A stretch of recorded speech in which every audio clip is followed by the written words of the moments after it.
Hello students, how are you all? Welcome to Baji Sir Maths YouTube channel. District wise మనకి పోస్టులు ఎన్ని ఇచ్చాడు ఏంటనేది ఒక క్లారిటీ అయితే ఉంది.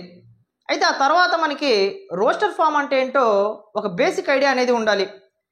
అప్లై చేసేటప్పుడు ఏ డిస్ట్రిక్ట్లో ఎన్ని పోస్టులు ఉన్నాయి, చాలామంది ఏం చేస్తున్నారంటే కర్నూలుకి వెళ్ళి నాన్ లోకల్ కింద కర్నూలులో అప్లై చేయడానికి చాలామంది ట్రై చేస్తున్నారు.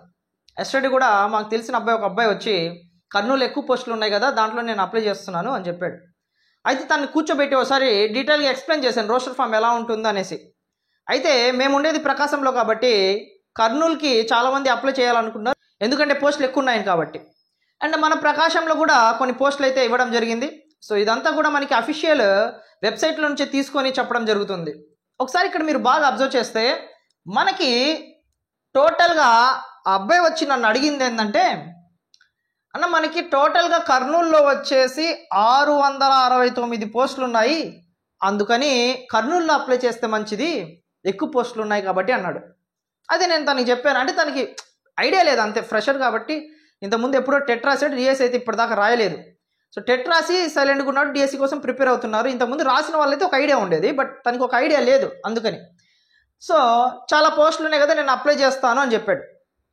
అయితే ఇవన్నీ కూడా నువ్వు అప్లై చేయడానికి పాసిబుల్ అవ్వదు, ఎందుకంటే దీంట్లో మొత్తం కూడా నాన్ లోకల్కి సంబంధించినవి కాదు అని చెప్పా. తను వెంటనే ఏం చేశాడంటే, సర్లే అయితే 536 పోస్టులు ఉన్నాయి కదా, వీటికైనా నేను అప్లై చేస్తాను అన్నాడు. దానికి కూడా నువ్వు అప్లై చేయడానికి అర్హుడివి కాదు అని చెప్పాను. ఎందుకంటే ఈ 536 పోస్టులు కర్నూలులో ఎవరైతే ఉంటున్నారో, అంటే లోకల్ కిందకు వస్తారు వాళ్ళందరూ. ఈ లోకల్ నాన్ లోకల్ అనేది ఎలా డిసైడ్ అవుతుంది మనకి? ఎవరైతే చిన్నప్పటి నుంచి అక్కడే చదువుకుంటారో వాళ్ళందరికీ లోకల్ కిందకి వచ్చేస్తారు ఆ డిస్ట్రిక్ట్కి సంబంధించి. సో ఆ తర్వాత మనకున్న వన్ అండ్ ఓన్లీ పాసిబిలిటీ ఏంటంటే, నువ్వు అప్లై చేసుకోవడానికి పాసిబుల్ ఉన్న పోస్టులు 133 పోస్టులు. ఈ 133 పోస్టులలో మాత్రమే నువ్వు అప్లై చేసుకోవాల్సి ఉంటుంది. అంతేగాని నువ్వు అనుకున్నట్లు 669 కాదు, అట్ ద సేమ్ టైం 536 కూడా కాదు. ఈ 536 అనేది కర్నూలులో ఎవరైతే ఉంటున్నారో వాళ్ళు మాత్రమే అప్లై చేసుకోవడానికి అవకాశం అయితే ఉంటుంది.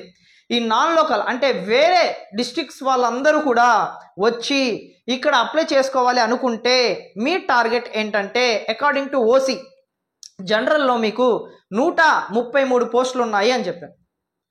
సరే కదా అని చెప్పి వాళ్ళ ఫ్రెండ్ ఉన్నాడు, తను బీసీఈ కేటగిరీలో ఉండేవాడు.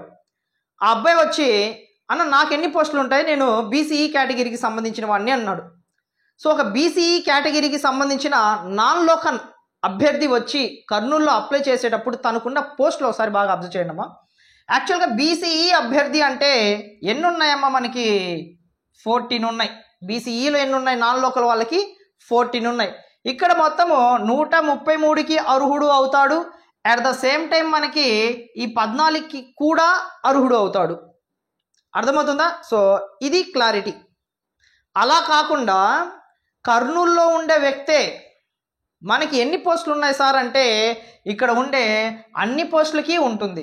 అంటే ఈ 133లో ఓన్లీ నాన్ లోకల్ మాత్రమే ఉంటారా సార్ అంటే కాదు, నాన్ లోకల్తో పాటు కర్నూలులో ఉండే వాళ్ళు కూడా అర్హులే ఈ 133లో. అది చాలామంది అబ్జర్వ్ చేసుకోవాలి. అంటే 133 మావే అనుకుంటారేమో నాన్ లోకల్ వాళ్ళు, కాదమ్మా, ఆ 133లో లోకల్ వాళ్ళకి కూడా అర్హత ఉంటుంది. సో ఇన్ని కలిస్తేనే ఈ 133 అనేది అవుతుంది జనరల్కి సంబంధించి. అండ్ మీరు స్పెషల్గా ఏదైనా కేటగిరీకి సంబంధించిన వాళ్ళైతే, అంటే బీసీఏ, బి కానీ, సి కానీ, ఎస్సీ కానీ, ఎస్టీ కానీ, ఇలాంటి కేటగిరీ ఏమైనా ఉంటే మీకు సంబంధించిన ఎక్స్ట్రా పోస్టులు ఇంకా మీకు యాడ్ అవుతాయి, అంతే. ఓకేనా? సో క్లారిటీ వచ్చింది అనుకుంటున్నా. ఈ ఉమెన్ గురించి ఏంటి సార్ ఎంటీగా వదిలేశారు అంటే, ఉమెన్ కేటగిరీ ప్రతి ఒక్కరికి అర్థం అవ్వాలి. ఈ ఉమెన్ కేటగిరీలో మనకి ఉమెన్కి ఉన్న అడ్వాంటేజ్ ఏంటంటే 3 టైప్స్ ఆఫ్ అడ్వాంటేజెస్ ఉంటాయి. ఫస్ట్ అడ్వాంటేజ్, ఇక్కడ ఉండే ఈ 669 పోస్టులలో 33% పోస్టులు ఓన్లీ ఉమెన్కి మాత్రమే ఇవ్వాల్సి ఉంటుంది. అంటే దాదాపుగా 220 పోస్టులు దాకా ఓన్లీ ఉమెన్కి మాత్రమే ఉంటుంది. అదొక అడ్వాంటేజ్. ఓకేనా, ఇది ఉమెన్ కేటగిరీ అయిపోయింది. అంటే ఈ 669లో 220 పోగా మిగిలిన పోస్టులు ఉంటాయి కదా, ఆ మిగిలిన పోస్టులు జెంట్స్కి సంబంధించినవి సార్ అంటే కాదు, మళ్ళీ ఆ మిగిలిన పోస్టుల్లో కూడా జెంట్స్ ఉంటారు, మళ్ళీ లేడీస్ ఉంటారు. ఓకేనా, సో ఇక్కడ ఒక అడ్వాంటేజ్, అండ్ మిగిలిన పోస్టుల్లో లేడీస్ కూడా ఉంటారు. Second advantage, at the same time వాళ్ళు ఏదైనా స్పెషల్ కేటగిరీకి సంబంధించిన వాళ్ళు అయితే మళ్ళీ ఇక్కడ ఉండే కొన్ని పోస్టులు కూడా వాళ్ళకి యాడ్ అవుతాయి.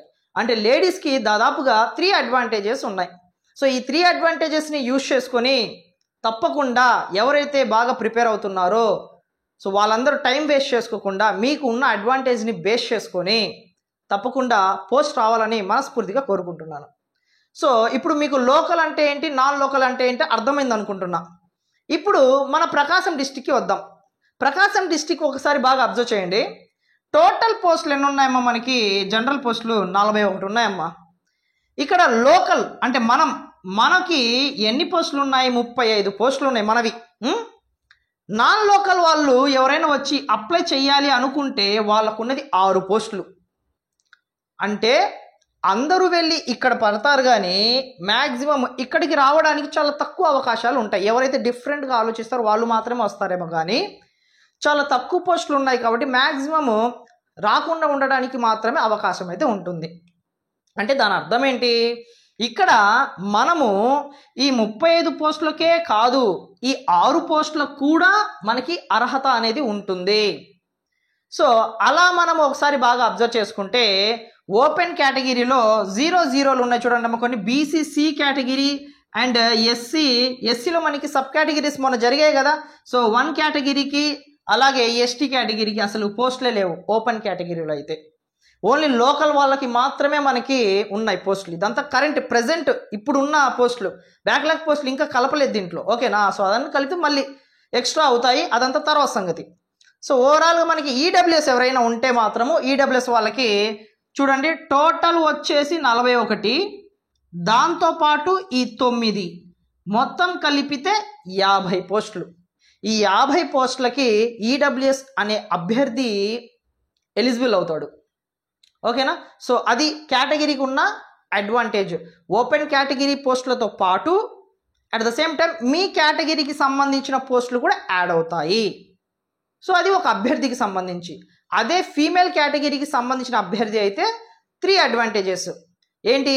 ఓపెన్ కేటగిరీ ప్లస్ క్యాస్ట్కి సంబంధించిన కేటగిరీతో పాటు అండ్ మనకి మళ్ళీ ఏముంది, దీనికి సంబంధించి ఉమెన్ కేటగిరీ ఉంటుంది. ఆ ఉమెన్ కేటగిరీకి సంబంధించిన కూడా పోస్టులు కూడా వస్తాయి. సో ఇది టోటల్గా రోస్టర్ ఫామ్లో మనకి ఎన్ని పోస్టులు ఉన్నాయి, మన డిస్టిక్తో కంపేర్ చేస్తే వేరే డిస్టిక్లో మనం వెళ్తే అక్కడ అడ్వాంటేజ్ ఉందా లేకపోతే డిసడ్వాంటేజ్ ఉందా అనే దాని గురించి క్లారిటీగా తెలుసుకొని అప్లై అనేది చేస్తే చాలా వరకు బెటర్ అనిపిస్తుంది. ఎందుకంటే కొంతమందికి అవగాహన లేక పోస్టులు ఎక్కువగా ఉన్నాయి కదా అని చెప్పేసి వెళ్ళి అక్కడ అప్లై చేస్తున్నారు. అప్లై చేయండి, కాదనట్లేదు. కాకపోతే ఫస్ట్ బేసిక్ నాలెడ్జ్ అసలు ఫస్ట్ తెలుసుకొని ఆ తర్వాత అప్లై చేస్తే బెటర్. ఇది ఈరోజు రేపటితో అయిపోయేది కాదు, ఒక లైఫ్కి సంబంధించింది. కాబట్టి ఏ అడుగు వేసినా కూడా ఒక్కసారి ఆలోచించి ఆ అడుగు అనేది పడితే ఎప్పటికీ ఆ దారి అనేది బాగుంటుంది అనేది నా పర్సనల్ ఒపీనియన్. అప్లై చేసేటప్పుడు చాలా జాగ్రత్తగా అప్లై చేయండి. అండ్ దాంతోపాటు మనకి డాక్యుమెంట్స్ ఏమేమి కావాలి అప్లై చేసేటప్పుడు అవన్నీ కూడా, ఆ తర్వాత ప్రిపరేషన్ ఎలా ప్లాన్ చేసుకోవాలి 45 డేస్లో, ఇదంతా కూడా స్టెప్ బై స్టెప్ ప్రతి ఒక్క వీడియో కూడా వరుసగా వస్తూనే ఉంటాయి. సో ఎవరైతే వీడియోని ఫస్ట్ టైం చూస్తున్నారో తప్పకుండా మన ఛానల్ని సబ్స్క్రైబ్ చేసుకుని ఫాలో అవ్వండి. ఫర్దర్గా ఏ వీడియో కూడా మీరు మిస్ అవ్వకుండా ఉంటారు. ఇలాంటి మంచి అప్డేట్స్తో పాటు 9th and 10th క్లాస్కి సంబంధించిన మ్యాథ్స్ క్లాసెస్ కూడా ఫ్రీగానే అందుబాటులోకి ఇంకా వస్తూనే ఉంటాయి. ఇవన్నీ మిస్ అవ్వకూడదు కదా, అందుకనే ఇక్కడ చేసిన వీడియో మీ దాకా రావాలని చెప్పేసి సబ్స్క్రైబ్ చేసుకోమని చెప్తుంది. వీడియోని లైక్ చేయడం చాలామంది మర్చిపోయి ఉంటారు. వీడియోని లైక్ చేసి వెళ్ళండి. నెక్స్ట్ వీడియోలో మళ్ళీ మీట్ అవుదాము. Thank you so much.